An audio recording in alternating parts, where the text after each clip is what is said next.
Dictate کراتے رہے کہ یہ فیصلہ کریں اور یہ فیصلہ کریں، تحریک انصاف کے کوئی ایسا ریکارڈ موجود نہیں ہے۔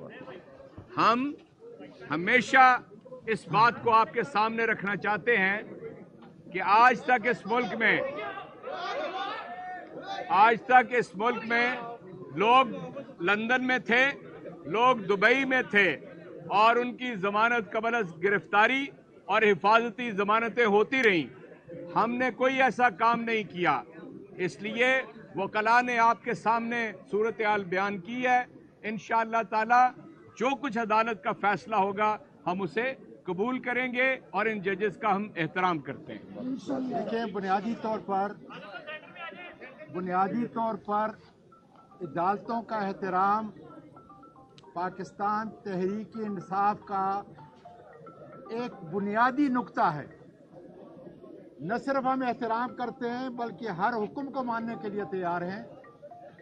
مشکل یہ تھی کہ عمران خان کو ہم نے بحفاظت یہاں پہ لے کے آنا تھا۔ آپ کو اس سے پہلے علم ہے کہ ان پر قاتلانہ حملہ کیا گیا، کس نے کیا یہ بھی معلوم ہے آپ کو۔ ہم نے اپنی بڑے احتیاط کے ساتھ ملک کے سب سے بڑے لیڈر عمران خان کو انشاءاللہ تعالی یہاں پہ لے کے آئیں گے۔